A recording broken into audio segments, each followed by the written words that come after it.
வணக்கம். என்ன செய்தி பார்க்க போறோம்னு கேட்டீங்கன்னா, இரண்டாக உடையும் சி.வி. சண்முகம் குரூப்பு. எடப்பாடி பழனிசாமியின் வார் ரூம் வச்ச வேட்டு.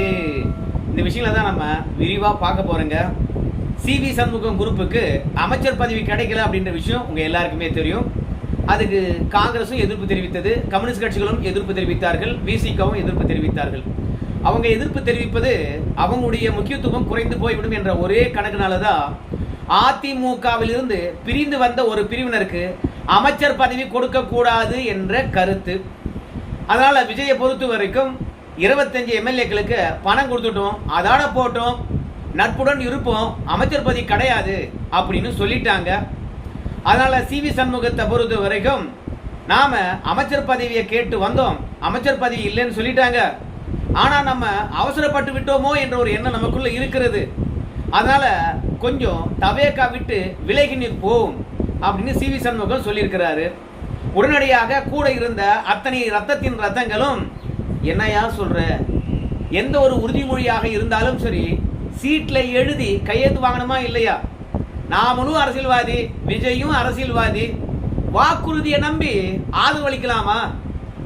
ஆதரவளிப்பதற்கு முன்பாக ஒரு நிலைப்பாடு, ஆதரவளித்து விட்ட பிறகு ஒரு நிலைப்பாடு. இன்னைக்கு நம்மள எவனும் சந்திக்க மாட்டான், நம்ம போன் பண்ணா எடுக்க மாட்டான், தெளிவா சொல்றான் வெளியே வந்து அமைச்சர் பதவி இல்லைன்னு சொல்லிட்டு. ஆனால் ஒப்பந்தத்தில் கையெழுத்து வாங்கியிருந்தோம்னு வச்சுங்களேன், யார் யாருக்கு அமைச்சர் பதவி, யார் யாருக்கு வாரிய பதவி என்று சொல்லிட்டு ஒப்பந்தத்தில் கையெழுத்து போட்டு கொடுத்துருந்தாங்கன்னா நிச்சயமாக நமக்கு அமைச்சர் பதவி கிடைக்கும் அப்படின்னு எண்ணி இருக்கலாம். ஆனா ஒப்பந்தத்தில் கையெழுத்து போடாம எடப்பாடி பழனிசாமி மீது இருக்கக்கூடிய அதிருப்தி, திமுக பக்கம் போனா கழுவி ஊத்திடுவாங்க என்ற ஒரே எண்ணத்தினால இவங்களுக்கு ஆதரவளித்து நடுத்தெருவில் நிக்கிறமே, இது நியாயமா இருக்குமா அப்படின்னு சி.வி. சண்முகத்துல இருக்கக்கூடியவங்க எல்லாரும் பேசி இருக்கிறாங்க. சி.வி. சண்முகம் என்ன சொல்றாரா, இப்போ நாமெல்லாம் எம்எல்ஏ பதவியை ராஜினாமா பண்ணிடுவோம், தவேகால போய் இணைவோம், உள்ளாட்சி தேர்தலுடன் வந்து சட்டமன்ற தேர்தலும் நடக்கும், அப்ப நாம தவேகா சார்பில் வெற்றி பெற்று அமைச்சராகிவிடலாம் அப்படின்னு வந்து ஐடியா கொடுக்குறாங்களாம். அதுக்கு சி.வி. சண்முகத்துடன் இருக்கிறாங்கல்ல, அவங்க வந்து என்ன சொன்னாங்களா, இப்போ அமைச்சரவையில் கிட்டத்தட்ட இந்த வீடியோ எடுக்கிற வரைக்கும் யாரும் இன்னும் பதவி ஏற்கல, அதனால எண்ணிக்கை என்னால் சரியா சொல்ல முடியல, 23 பேர் பதவி ஏற்க போகிறார்கள். அப்போ இந்த தவேகா அமைச்சரவையானது ஃபுல் ஆயிடுது. இப்படி அமைச்சரவை ஃபுல் ஆயிட்ட பிறகு யாருக்கு மீண்டும் அமைச்சரவை கொடுக்க முடியும்? மொத்தமே தவேகா சார்பில் 33 அமைச்சர்கள் தான் பதவி ஏற்க முடியும். 234 கணக்கு வச்சா இப்பவே 33 ஆயிடுச்சு. முதலமைச்சருடன் வந்து பாத்தீங்கன்னா 34 ஆயிடுச்சு. அதனால இனிமே வந்து அமைச்சரவையில் இடமே இல்லையே. நம்ம தவேகா சார்பில் பதவி ராஜினாமா பண்ணிட்டு நின்று வெற்றி பெற்றாலும் நமக்கு எப்படி அமைச்சர் பதவி கொடுப்பாங்க? ஏற்கனவே அமைச்சரா இருக்கிறவன் நமக்காக எவன் விட்டு கொடுப்பான்? அதே மாதிரி நம்ம அத்தனை பேரும் பதவி ராஜினாமா பண்றோம், எத்தனை பேர் ஜெயிப்போம்? இல்ல இத்தனை பேர் பதவி ராஜினாமா பண்ணாலும் அத்தனை பேருக்கு சீட்டு கொடுப்பாரா விஜய்? அதிமுக வந்தவனுக்கு சீட்டை கொடுத்துட்டு அவங்க கட்சிக்காரன இடைத்தேர்தல ஓரம் உட்கார வைப்பாங்களா? நமக்கு நாடாளுமன்றத்தில் வாய்ப்பளிக்கிறேன் அப்படின்னு அல்லவா சொல்லுவாங்க. அப்படின்னு அவங்களுக்குள்ளே வந்து 1000 வாக்குவாதங்கள், 1000 அடிதடிகள் போயிட்டு இருக்குது. அதனால ஒரு பிரிவினரை பொறுத்த வரைக்கும் எடப்பாடி பழனிசாமி கிட்ட மன்னிப்பு கடிதம் எழுதி கொடுத்து நம்ம அதிமுகவுக்கே போயிடலாம், சட்டமன்ற உறுப்பினராவது தொடரலாம். ஏன்னா அதிமுகவுடைய வார் ரூம்கள் சமூக வலைதளத்துல வச்சு செய்யறாங்க. அது மட்டும் கிடையாது, திமுகவை தூக்கி நிறுத்த வேண்டும் என்பதற்காக திமுகவுக்கு எதிராக தவேகாவுக்கு ஆதரவாக எவன் செயல்பட்டாலும் சரி அவனை பற்றி அதிகமா ஊடகம் பேசுது. அப்படி பார்க்கும்போது நாம தவேகாவுக்கு ஆதரவா இருப்பதனால அதிமுகவினர் என்னவெல்லாம் வந்து சமூக வலைதளத்தில் பதிவிடுகின்றார்களோ, நம்மளை பார்த்து துரோகின்னு சொல்றாங்க, கட்சிக்கு விசுவாசம் இல்லாதவன் சொல்றாங்க, பணத்துக்கு ஆசைப்பட்டு போயிட்டாங்கன்னு சொல்றாங்க, பதவிக்கு ஆசைப்பட்டு போயிட்டாங்கன்னு சொல்றாங்க, ஜெயலலிதா எம்ஜிஆருக்கு துரோகம் செய்து விட்டாங்கன்னு சொல்றாங்க. எந்த கட்சியால அடையாளப்பட்டமோ அந்த கட்சிக்கு துரோகம் பண்ணிட்டாங்க, அந்த கட்சியை உடைச்சிட்டாங்க. இவங்கெல்லாம் கட்சிக்கு பலமா இருப்பாங்கன்னு சொல்லிவிட்டு எடப்பாடி பழனிசாமி மேலவை எம்பி கொடுத்தாரு சி.வி. சண்முகத்துக்கு, வேணாம் சட்டமன்ற உறுப்பினராக போட்டிடுறேன் அப்படின்னு கேட்டாரு. சட்டமன்ற உறுப்பினர் ஆவதுக்கும் வாய்ப்பு தந்தாரு. ஏன் மயிலத்துல தான் நான் போட்டிடுவேன் அப்படின்னாரு, மயிலத்துக்கும் வாய்ப்பளிச்சாரு. இப்படி எல்லாவற்றையும் எடப்பாடி பழனிசாமி தியாகி போல செய்தாரு. ஆனா சி.வி. சண்முகம் கடைசியில துரோகம் பண்ணிட்டாரு அப்படின்னு அதிமுக வார் ரூம் உண்மைக்கு புறம்பா பேசுதுன்னு சிவி சண்முகத்துடன் இருக்காங்க இல்லையா, அவங்க சொல்றாங்க. ஆனா அதிமுக வார் ரூம் உண்மையை தான் பேசுது. அதிமுக பிரிந்து சென்ற 25 எம்எல்ஏக்களுடைய உண்மையான முகத்தை. அதனால நாளுக்கு நாள் ஊடகத்துல சிவி சண்முகத்துடன் இருக்கிறவங்களுடைய பெயரானது நாறுது. இப்படி நாரி போயிட்டா என்ன ஆகும் தெரியுமா? எந்த கட்சியில போய் இணைந்தாலும் சரி, அவங்களுக்கு அங்க அரசியல் அங்கீகாரம் கிடைக்காது. அவங்களே தேர்தலில் போய் நின்று வெற்றி பெறுப்பா, சீட்டு தரேன்னு சொன்னா கூட அந்த துரோக முத்திரையானது அவங்க முகத்துல பளிச்சுன்னு இருக்கும். வெற்றி பெறுவாங்களா என்பது சந்தேகம். சோ அசிங்கமா எப்போதுமே பார்ப்பாங்க. அதனால அதிமுக வார் ரூமை எடப்பாடி பழனிசாமி ஏவி விட்டார். அனுதினமும் இந்த 25 பேருக்கு பின்னாடி இருக்கக்கூடிய மறைமுக அரசியல உண்மையான முகத்தை அம்பலப்படுத்துகின்றார்கள். அதுலயும் திமுக எதிராக தவேகா இருப்பதனால, தவேகாவுக்கு ஆதரவு அளிப்பதனால கழுவி கழுவி ஊடகமானது ஊத்துது. அதனால நம்மளால ஒன்றும் சமாளிக்க முடியல. நீ என்ன சொல்ற, கடைசியா சொல்லு. நம்ம வெளியில இருந்து தவேகாவுக்கு ஆதரவு அளிக்க முடியாது. இன்னைக்கு ஐயுஎம்எல், விசிகா, அதுக்கப்புறம் காங்கிரஸ் இவங்கெல்லாம் அமைச்சரவையை பங்கெடுத்து விட்டார்கள் என்றால் நமக்கு எதிர்காலமே கிடையாது. என்ன சொல்ற, என்ன முடிவெடுக்க போற சொல்லு அப்படின்னு சொல்லிட்டு சிவி சண்முகத்தை நச்சரிக்கின்றார்களாம்.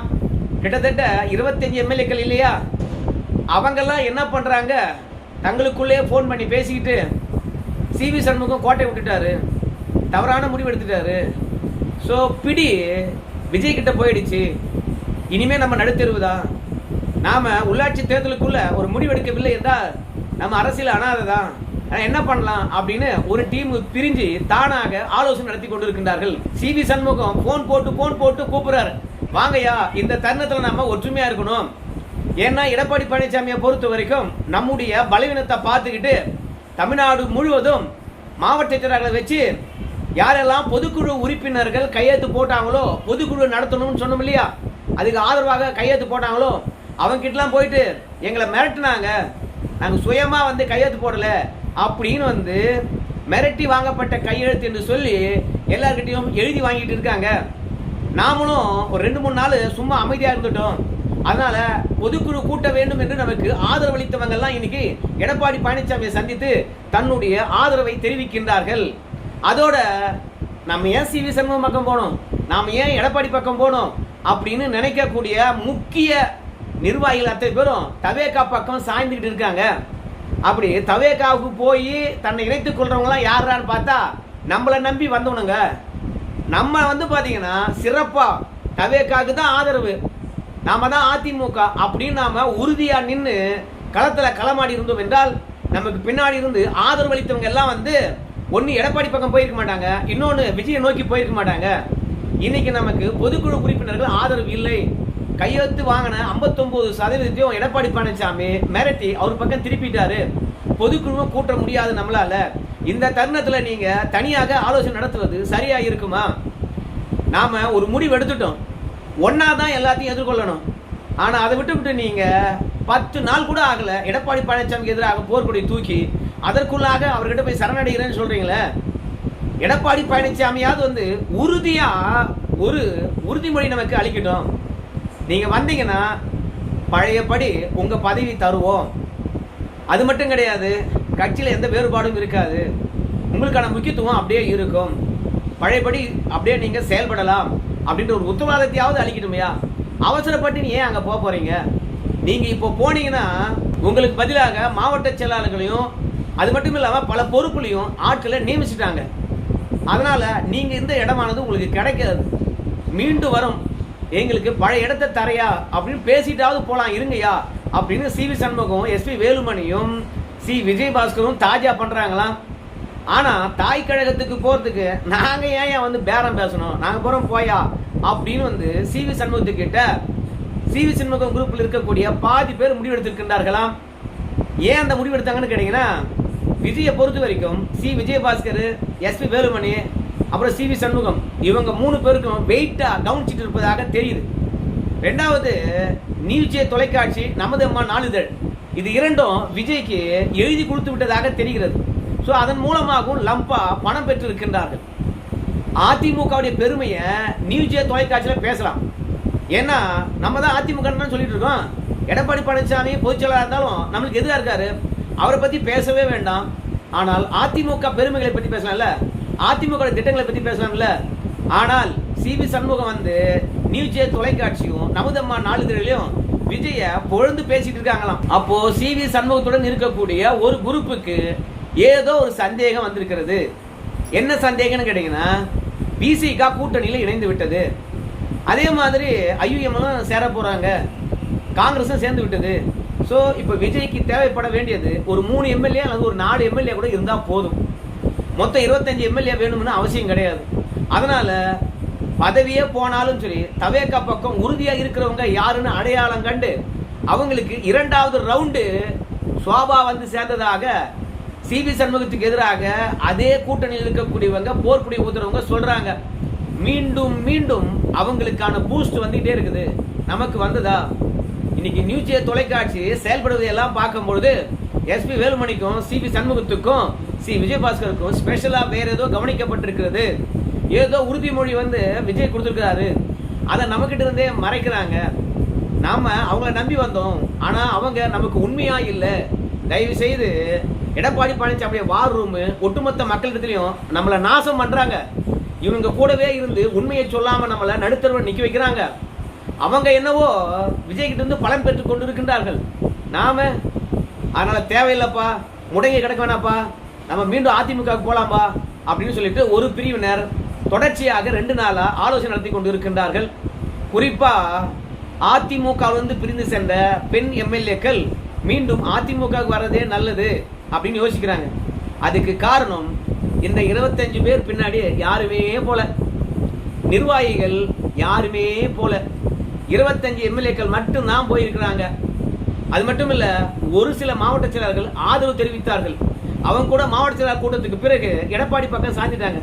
ஒரே ஒரு மாவட்ட செயலாளர் எடப்பாடிக்கு எதிராக இருந்தாரு, அவரையும் வந்து பாத்தீங்கன்னா பதவி விட்டு தூக்கிட்டாங்க. இப்போ அவரும் எந்த பக்கம் போறதுன்னு தெரியாம முழிக்கிறாரு. அது மட்டும் இல்ல, பெரிய பொறுப்புல இல்லாத சிவி சண்முகத்தினுடைய ஆதரவாளர்கள் சிவி சண்முகம் ஏதாவது மேஜிக் பண்ணுவார்னு சொல்லிட்டு எண்ணி பார்த்தவங்க கடைசியில் அவங்க விஜய் முன்னணியில இல்ல புஷி ஆனந்த் முன்னணியில தவேகால போய் இணைஞ்சிடறாங்க. அதனால சிவி சண்முகம் கூடாரமானது காலி ஆகிறது, அந்த கோஷ்டியை 2ஆக உடைகிறது. சிவி சண்முகம் நேரடியாக போய் தனியாக ஆலோசனை நடத்தக்கூடிய அந்த குழுவை சந்திக்க போறாரு. அந்த சந்திப்புக்கு பிறகுதான் அந்த ஒரு பிரிவானது எடப்பாடி கிட்ட வருதா, இல்ல சிவி சண்முகம் விஜய் அவர்கள் என்ன உத்தரவாதம் அளித்திருக்கிறார் என்ற விஷயத்தை ஓப்பனா பேசும்போது சிவி சண்முகத்துடன் இருக்க போறாங்க என்பதெல்லாம் பொறுத்து வந்து பார்க்கலாங்க. ஸோ துரோகிகள் எப்போதும் தமிழக அரசியல் களத்தில் நிலைத்ததாக சரித்திரமே இல்லை. இந்த மாதிரி துரோகிகளை எம்ஜிஆர் ஆன்மாவும் சரி, ஜெயலலிதா ஆன்மாவும் மன்னிக்கவே மன்னிக்காது. இப்போ கிட்டத்தட்ட ஒரு 12 பேர் தான் சிவி சண்முகத்துக்கு எதிராக போர்க்கொடி உயர்த்திருக்கிறார்கள். இன்னும் மீதி இருக்கிறவங்களும் சிவி சண்முகத்துக்கு எதிராக போர்க்கொடி உயர்த்துவார்கள். இன்னும் கொஞ்ச நாள் ஆகணும். ஆனா அதிமுக வார் ரூமை பொறுத்த வரைக்கும் இந்த 25 பேருடைய பின்புலத்தை சமூக வலைதளத்தில் எடுத்து போட்டு நாரடிச்சது சும்மா கதற விட்டுருக்குது. நிச்சயமாக இந்த 25 துரோகிகளுடைய மனதை மாற்றிருக்கும் என்று நினைக்கின்றேன். அந்த விதத்துல திமுகவை அடிப்பதை விட தவேகாவை அடிப்பதை விட துரோகிகளை சமூக வலைதளத்தில் அடிச்சாங்க பாரு, அவங்களுக்கெல்லாம் ஒரு ஆன்சர். சரி, பார்க்கலாம் இந்த சிவி சண்முகம் குரூப்பானது எவ்வளவு சீக்கிரம் சிதறதுன்ட்டு. நன்றி நண்பர்களே.